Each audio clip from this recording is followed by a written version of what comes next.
بسم اللہ الرحمن الرحیم۔ نماز کیسے پڑھنی چاہیے؟ نماز کیسے پڑھی جائے کہ وہ اللہ کو راضی کر دے؟ مقبول نماز کون سی ہوتی ہے؟ نماز میں اللہ سے ملاقات کیسے کی جائے؟ یہ وہ سوال ہیں جو کب سے تمہارے ذہن میں کھنک رہے ہیں، لیکن تمہیں اب نہیں مل رہا۔ اکثر ایسا ہوتا ہے کہ تم نماز میں بہت دھیان لگانے کی کوشش کرتے ہو، پھر بھی تمہارا دھیان بٹ جاتا ہے۔ تم اللہ کی ملاقات کو محسوس ہی نہیں کر پاتے۔ اپنی نماز کو بہتر کیسے بنایا جائے؟ نماز پڑھنے سے پہلے ہمیں یہ جاننا ہوگا کہ نماز پڑھنی کیوں چاہیے، اس کے پیچھے کیا راز ہے، کیا حکمت پوشیدہ ہے، کیا فائدہ ہے۔ جب تک ہم نماز کا مقصد اور نماز کے حکم کے پیچھے چھپی حکمت نہیں جانیں گے، ہم کبھی دل سے نماز نہیں ادا کر سکیں گے۔ سب سے پہلے ہمیں یہ دیکھنا ہوگا کہ نماز کا حکم کب آیا تھا اور کیوں آیا تھا۔ حضرت محمد صلی اللہ علیہ وآلہ وسلم پر پہلی وحی کے بعد خوف کا سماں تھا۔ آپ خوف کے مارے حضرت خدیجہ سے کہتے تھے مجھے کمبل اڑا دو۔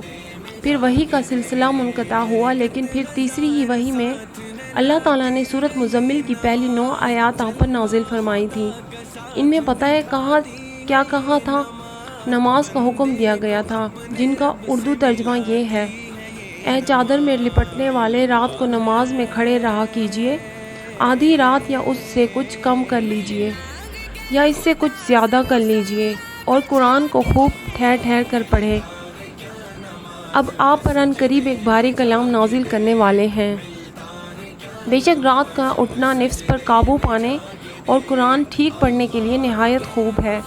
یقیناً دن کے اوقات میں تو آپ کے لیے بڑی مصروفیات ہیں، اور ذکر کیجیے اپنے رب کے نام کا، اور ہر طرف سے کٹ کر بس اسی کے ہو جائیے۔ وہ رب سے مشرق کا بھی ہے، مغرب کا بھی، اس کے سوا کوئی معبود نہیں، اس کو بنا لیجیے اپنا۔ کیوں تیسری ہی وحی میں اللہ نے نماز کا حکم دے دیا تھا؟ وہی بھی تو اللہ سے ملاقات کا ذریعہ تھی۔ پھر نماز کا حکم کیوں اتنی جلدی دیا گیا؟ کیونکہ وحی میں آپ صلی اللہ علیہ وآلہ وسلم اپنی پریشانی اللہ کو نہیں بتا سکتے تھے، بلکہ اللہ کا کلام کرتے تھے آپ سے۔ اللہ نے ان کو نماز جیسا تحفہ دیا کہ وہ اپنی پریشانیاں اللہ کو بتایا کریں، اللہ سے کلام کیا کریں جہاں اور کوئی نہ ہو، دنیا سے کٹ جائیں اور بالکل تنہا ہو کر اللہ کے پاس پیش ہوں۔ اللہ نے حضرت محمد صلی اللہ علیہ وآلہ وسلم سے کہا، دن کے وقت تمہیں اور بھی کام ہوتے ہیں، پتہ ہے یہ کون سے کام تھے؟ دین کے کام، دین کے لیے، اللہ کے لیے مشکلات جھیلنے والے کام، سراسر اللہ کی رضا حاصل کرنے والے کام۔ لیکن پھر بھی اللہ نے تنہائی میں ملاقات کا حکم دیا تھا، اسی لیے آپ کو جو بھی مشکلات پیش آ رہی تھیں اس پر قرآن پر عمل کر رہے تھے، لیکن لوگ رکاوٹ بن رہے تھے۔ اسی طرح کی تمام الجھن سے دوری کا حل صرف نماز ہے۔ جو چاہے اللہ سے مانگ لو، جو بات منوانی ہے منوا لو۔ قرآن میں اللہ نے حکم اتارے، حکمت اتاری، اپنا کلام اتارا، لیکن وہ ہمارا کلام بھی سننا چاہتا ہے، اسی لیے تو فوراً اس نے خود سے کلام کروانے کا بھی بندوبست کر دیا۔ وہ جانتا ہے ہم پریشان ہوں گے، ہمیں سیدھی راہ ڈھونڈنے میں مشکل آئے گی، ہم ڈھونڈیں گے، کوئی مسئلہ شیئر کریں گے جس سے مشورہ کیا جائے، جس سے مدد مانگی جائے۔ یہ سب پریشانیوں سے بچنے کے لیے تو ان سب سوالوں کے دروازے نماز کی صورت میں ہمارے لیے ہمیشہ کے لیے کھول دیے گئے ہیں۔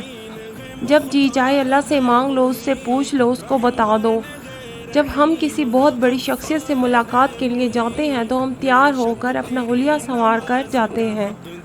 ہم یہ کیوں کرتے ہیں؟ کیونکہ یہ اگلے کے لیے شانہ شان ہوتا ہے۔ اسی لیے اللہ تعالیٰ نے بھی اپنی ملاقات کے لیے تیاری کا ایک طریقہ بتایا ہے، اور پتہ ہے وہ کیا ہے؟ وضو کرنا، پاک صاف کپڑے پہن کر، پاک صاف ہو کر مجھ سے ملاقات کے لیے آ جاؤ۔ اور پتہ ہے ملاقات کس جگہ کرنی ہے؟ اپنے دل میں۔ تو کیا کرنا ہوگا پھر؟ دل کو پاک کرنا پڑے گا، گناہوں سے پاک۔ لیکن اگر آپ گناہ گار ہیں تو اس کا مطلب یہ نہیں ہے کہ اب آپ نماز نہیں پڑھ سکتے، بلکہ آپ تو ہر صورت نماز پڑھنی ہوگی، کیونکہ نماز خود آپ کے گناہ چھڑاتی ہے۔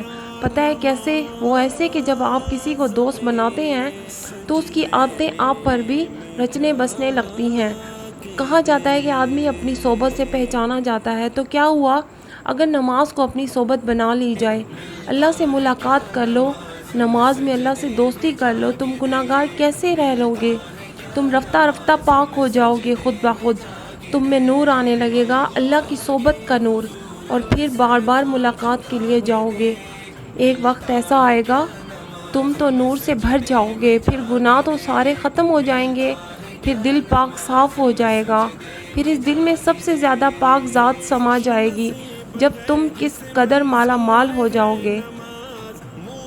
پتہ ہے نماز تو ہے فقط دعا، ہم نماز اس لیے پڑھتے ہیں اللہ سے مانگا جائے، اس سے سوال کیے جائیں، اللہ کو اپنے مسئلے پریشانیاں بتائی جائیں تاکہ وہ ان کا حل نکال کر ہمیں تھما دے۔ مثال کے طور پر آپ کو کچھ چاہیے، آپ کے ذہن میں پہلا چہرہ اس شخص کا آئے گا جو آپ کی ہمیشہ مدد کرتا آیا ہے، اس کے پاس وہ چیز موجود ہے۔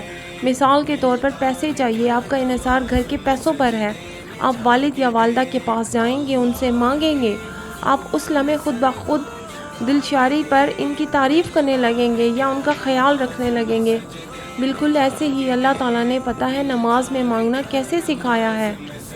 سب سے پہلے آپ نے اللہ اکبر کہہ کر اللہ کی بڑائی بیان کی ہے، اس کو خوش کرنا چاہا، پھر آپ نے ثنا پڑھی، آپ نے کہا اے اللہ میں تیری حمد کے ساتھ تیری پاکیزگی بیان کرتی ہوں، تیرا نام بابرکت ہے اور تو بڑی شان والا ہے، تیرے سوا کوئی معبود نہیں۔ آپ نے پھر اس کی پاکی اور بڑائی بیان کر کے اس کی تعریف کی، پھر آپ نے کہا، آپ نے پھر اللہ کی تعریف کی، آپ نے پھر اس کی تعریف کی، اور پھر آپ نے اس کی ملکیت کا اعتراف کیا، اور پھر اس کے بعد آپ نے اللہ سے اپنے لیے مانگا جس کی آپ کب سے تمنا کر رہے ہیں۔ آپ نے کہا، آپ نے اپنے لیے ہدایت مانگی اور پھر قرآن پڑھا، اللہ کا کلام پڑھا، پھر آپ نے رکوع میں گئے اور وہاں پر اس کی پاکی بیان کی، میرا رب بڑی عظمت والا ہے۔ آپ نے پھر اس کے لیے اپنے لیے دعا مانگی، پاک ہے تو اے اللہ ہماری تعریف کے ساتھ، اے اللہ مجھے معاف فرما دے۔